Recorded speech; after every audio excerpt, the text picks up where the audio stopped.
50 years ago. Yeah, it's been about 50 years ago, and E.W. brought Bonnie and Clyde, directed them to Frank and Omi's for him to get him treated. He had been shot, and they went in Frank's house, and Frank was gone. And Omi put the water on and got it hot, scared to death all the time.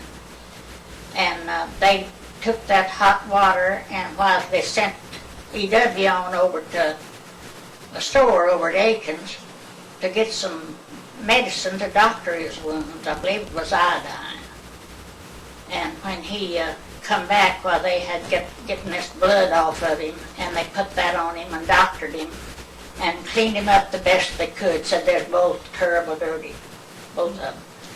And then when they got ready to go, she told Omi they would leave some money with her. She told them no, she didn't want no money. She wanted to get away from there just quick as they could because they was afraid of them. Afraid there's going to be trouble, you know. Read the laws. And the laws might come in on them or something. But I think maybe they might have left some money, but Omi never said. She just said she told them not to leave out and go on. And then Frank never had yet come in. They're still there. And they got in the car this time while she got to the wheel, and he sat in the car. They got him in the car. She got him doctored, and she told Omi they wouldn't need no money where they was going. That's about the last of them there then, and they got killed right afterwards. But she was a little bitty woman. But Pretty Boy was killed after that? Yeah. And tell about the crowds that come to the funeral. I went to the funeral. I'll never see another funeral like it. They counted cars till it got into the thousands, and they couldn't they parked all up and down the lanes, and people all in Aikens and Sallisaw had sold out everything they had to eat nearly that could make a sandwich, you know. Even to Short, Mold sold all of his gas and all the peanut butter crackers and everything like that in the store. You never seen like people in your life. They're from New York City and everywhere. And cars is from everywhere. I've seen people that I never have seen since, and won't see no more. One of them was Syke Bias. I said, well, Syke, what are you doing here? And he said, well, some folks was coming to this terrible big funeral, and I just come with them. And they lived in Meeker. And they lived at Meeker. Close to Oklahoma City. Was that in relation to Herb Bias? Yeah, it's Herb's dad. Herb's dad. Yeah, And he was Syke. there. I seen him. That was the last time I seen Syke Bias. And I never did get a glimpse of the casket. I tried to get a glimpse of the casket. And Preacher White from Short over in our community preached the funeral. And then he was scared to death for the longest. He just got threatening letters and everything from people that was against Pretty Boy. But of course everybody in Sequoia County liked it. When he robbed the bank, he... Sallisaw Yes, he State robbed Bank. the Sallisaw Bank and went in and called them all by their names and talked to them and laughed and talked and joked and getting the money all the time he was doing it. They handed it all over to him. Then he got in the car and pulled out, and here went George Cheek after him and got him The out sheriff. of town. George Cheek George was the Cheek was sheriff. sheriff. And got him out of town, and that was the last. The sheriff didn't follow him no further. Frank said he didn't try to catch up with him. And what about when Papa Parris and Uncle Clyde? Yeah. I never did see him just to talk to him, but Mose did, and Claude was with Mose and Wade, and they went fishing. And they come back by a man's house over there, one of the Around Laramores. Aikens. There were Aikens, and they knowed the reason he was there. And Wade said, we want to stop and see the Pretty Boy. And he had another, what was that one's name, Lucille, that was in the house? That other outlaw. There's Outlaw in the house, and Pretty Boy, he come on out and seen as Wade and Mose, and he hollered back for that and get that machine gun out of the window. And he got it out of the window. He said, this is my friends out here. And they had a big old fish they'd caught, and they hadn't really caught it. And he told them, he said, you ought to catch that fish. Waved your nose. He says, I'm going to look in its mouth. He looked in its mouth, and Claude, he just really took that all in. And he says, no, you ought to buck this fish and try and make me think you caught it. Claude got a kick out of seeing Pretty Boy that day. Now, I can't think of that other one that's in the house, though. He's the outlaw that run around with him a lot. Remember who it was. Wasn't Hamilton, was it? Uh-uh. now how, we're related to Pretty Boy through Omi, right? Yeah, Well, no, Omi's sister married Pretty Boy's brother. E.W. was Pretty Boy's brother. Okay. Omi's yeah. sister E.W. was married- a young man, and his brother was Pretty Boy. And E.W. was sheriff of Sequoia County as long as he lived. For I don't know how many years. Everybody liked him. He's a real good person. This nice family of people. He just got started wrong and couldn't give up. And They said he everybody, robbed the rich and fed the poor. He hit poor people. A lot of them living today that remembers it. I believe that's about all I can remember about it. I seen him at Long one time. He was cut through there, and they always said, oh, that's Pretty Boy Floyd. He had on a great big hat, and all of them, and they had great big straw hats on, you know. They was going on Lease Creek, they said. They dug on out through Long and went to Lease Creek. But he was speaking to everybody and friendly with everybody. They wouldn't bother him out there. Nobody turned him in. There ain't nobody turn him in Sequoia County. yeah, he went up north. Yeah, that's Yeah, where he got up there in made the Ohio, mistake. and there's where they got him.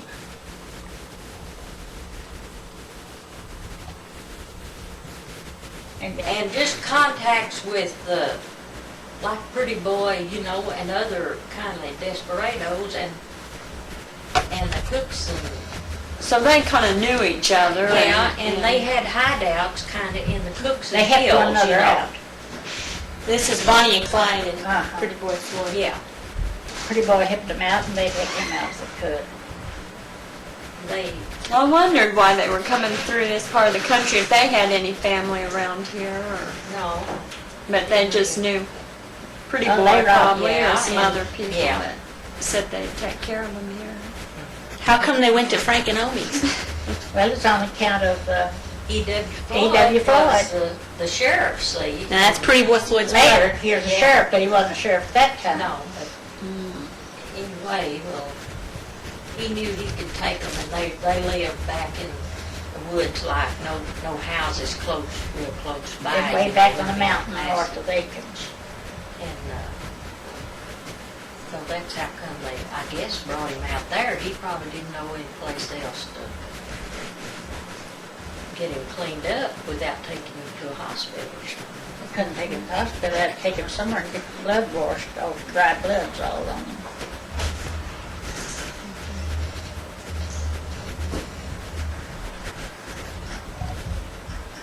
Indians, you know, the Cherokee Indians across the river was Indian territory. Yeah, hanging Judge Parker. And hanging Judge Parker, they had to go before him, and when they did, they caught him.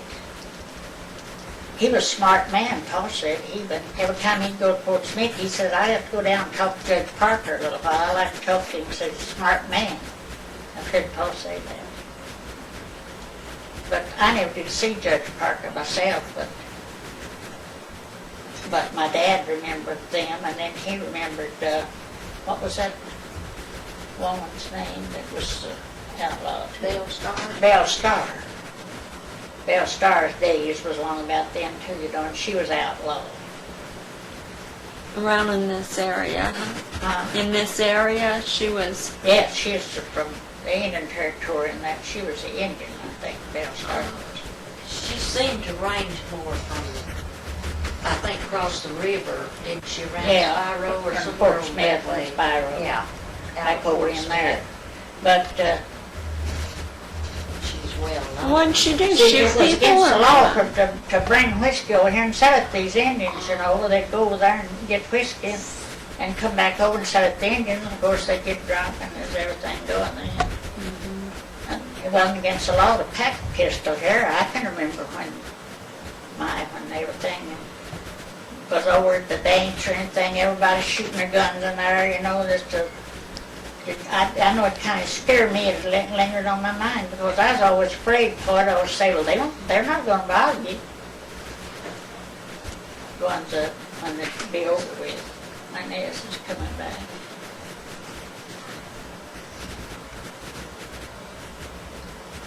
So, somebody like him could have told you a whole lot about Judge Parker. Okay, we've been talking, Miss Buffington said that,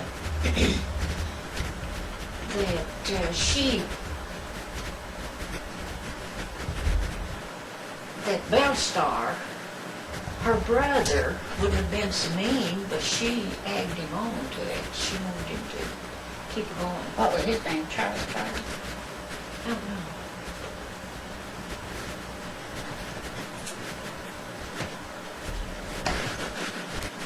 and they were part Indian?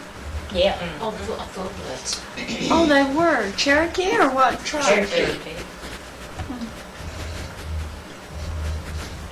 See, there wasn't nothing but Cherokees right in this part, and the Choctaws was a little further up. Well, up towards Muskogee, you get into the Choctaws. And on the other side of the river. Yeah. Right next to the Indian Territory. So that was pretty wild times. Yes, it's Wild Hinds, I think it was. So Bellstar would run whiskey, huh? Yeah. Yeah, sell whiskey and she rode horseback all the time. Her and her brother, so they didn't have horses and saddles.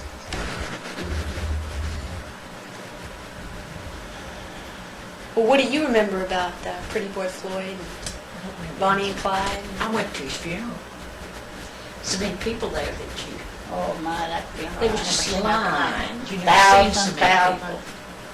people. All over the world. How old were you? You was just married. You were, or was you married? Mhm. Yeah, you was. You was about 21 years old. Yeah. Did you go out, Lucia?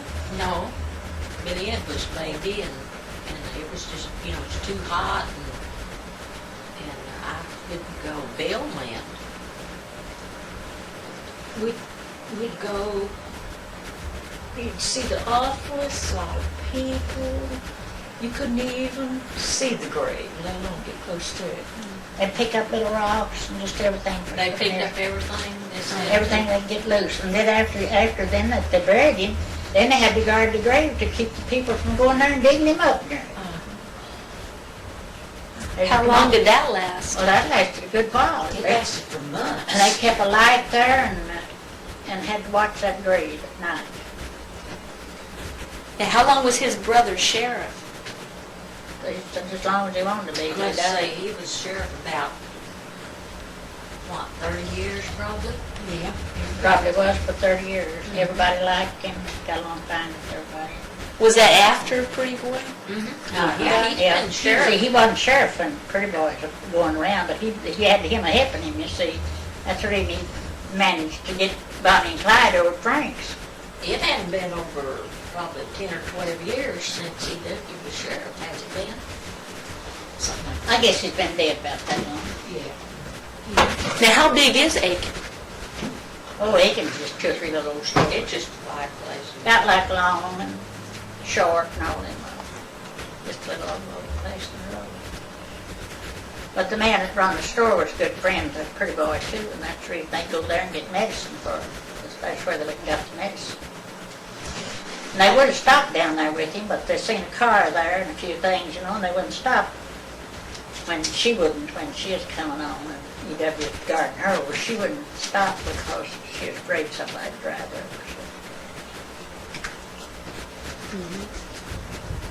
I believe Ben Cheek was the man's name around the store. He's related to the Sheriff George Cheek. I know all the time what they would tell. Pretty Boy has done this and done that, you know, reading in the papers. But everybody held up for him because they liked him. He was real likable man to see. He would give money and food to, Yeah, to the poor people. Lots of poor people depend on what starved death and then him, I guess.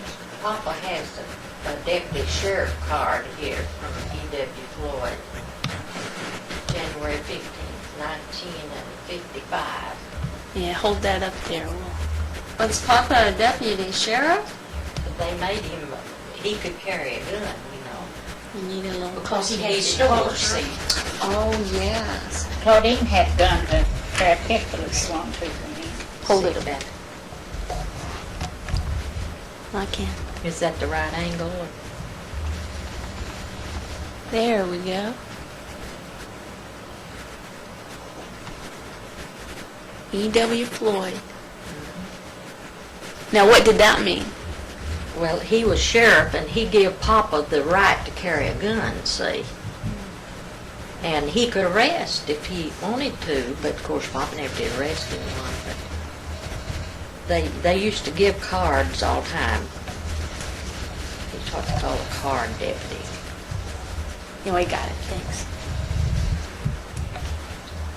And that's Papa's signature, too, that's up there. He filled in that M.O. Parris, see? Well, yeah. We had a good handwriting. 1955. From 55. Did he ever have to use that gun? No, I don't guess He never had did. any trouble at the store. No. No, he didn't have any trouble. Nobody gave him. He went and got his gun a few times, but he didn't have to use it. He seen some folks he thought was going to break in the store. They was parked out there and they wouldn't go on, they wouldn't buy nothing. And he thought that they was going to do something and come in and try to hold him up. And he just got his gun and walked around the front of the door across so they could see him. And so they didn't go any further. They dug out then.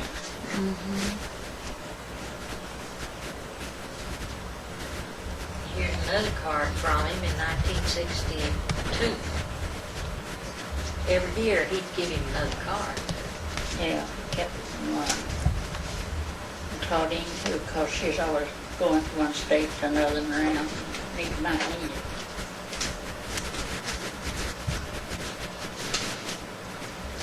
I've got one of these cards too. Where's that and everything? I don't know. Oh, it's long.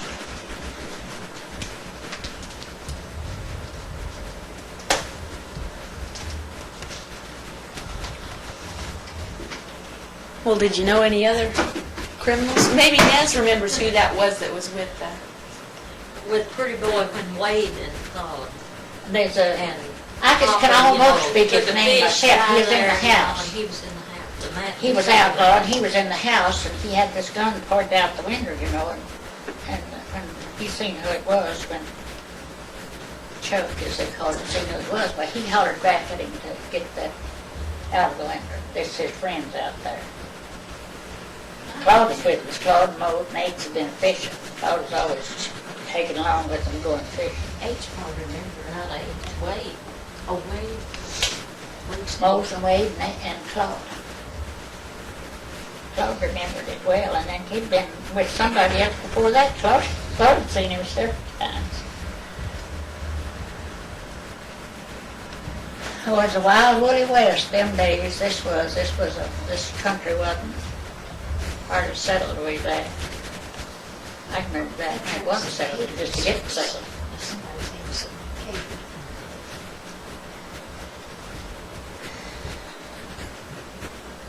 Tell this. But he was, he bought and sold whiskey to the Indians. Who are you know. talking about? Nolly Allison, my mother's brother. The only brothers. Only brother she had. She had two sisters and a brother. And he was, I can remember him, and when he come by there that morning on his little pony, he was loaded with liquor. And the United States Marshal had come in here, you know, and arrested the way they got arrested. And it wasn't settled up enough for roads or anything much. And I know she begged him not to go and sell that liquor. She said, "No, they'll catch you. That United States Marshal's in the country, they're saying," says, "He'll get you." And he said, "Oh, no," says, "he won't get me," says, "I know every little track in this country. Said they don't know them. She says, oh yes they do too, and that's one there, them little trails is where they're hunting. Well, he went on. She cried that morning when he left. I reckon that's the reason I remember it so well. And they got him. They caught him. They told him he must go get jailed, and he died. What is it? He died and must go to jail. When was this? That was in about, that was about 1900 century. Because Granny had done died. She didn't have to go through that. Well, did she go to the Muskogee jail there and see him? And Huh? did she get to see him again, or? Oh no, they never seen, they don't even know where he's buried. He's buried in the, oh Lord, I don't know, I don't tell you. Pauper's graveyard, in the prisoners. Prisoner's graveyard. At Muskogee, that's what. You see, there wasn't no roads them days, and there was no ways getting nowhere. But there's some men there that knew him. Their in names the was jail. Keister. I remember them Keister boys, they was in one of them or two in there, but for the same thing. Anybody that sold liquor, they got them, they didn't want to sell it to these Indians. That's why they know him, they just steal him. What little he wouldn't work. Well, that's the same thing the Bell Star was doing? Yeah. She peddled it, Sims horse. And she'd have shootouts with them. Yeah, she'd shoot out. She was tough. But the boys said that they thought he had mumps, didn't they, or something? Yeah, he had two diseases, and they said that there wasn't anything to be done for him, looked like he just died. And his wife, well, he was married to Meg, you know, and they had Huey, the baby. Oh, he was married here. And, but Meg was she went back Paul's home, sister. and he would make living for her. He's kind of like Judas Roast Garrett. Granny never did make him get out and do nothing, and he just done what he wanted to, and he sold liquor and made what money he had. He was a good-looking Indian. I remember him. He really did show it, too. I remember just how he looked. But Ma would cry every time she talked about that, nearly. Don't never tell it to nobody. You ain't gonna tell it all of them. Nothing. Well, that's nothing. I just hated to Well, tell that it too is, because that's, that's getting pretty close kin to me in age. well, whatever they he's a do, you good can't man. help it. Well, I know age I do, but I don't know whether I ever told age or not. I guess I have. Oh, yeah, he knows that. I don't know what it does not. Yeah, he knows it. We all know that you told it to us. So. I know I told you, but I don't know about age. I guess I did. I've told it to her. Well, selling liquor is a minor thing to what people do this day and time. Oh, yeah. So my. Why, when Pa drawed our strip money, the biggest payment we ever got, he slept on the front porch that night. Took the pillow down the porch, it's hot weather, you know, in July. Laid down out there and slept. And his uncle was living there with us, Uncle Hiram Baker, and he says, well, somebody might knock him in the head tonight out there. If he ain't afraid, though, I guess just let him go. And Pa said, there ain't nobody going to bother. Them days, you could just lay out in the yard or anywhere you wanted to. There wasn't nobody going to bother you. And now you couldn't do it at all. No. I turned off. We don't want to turn nothing else.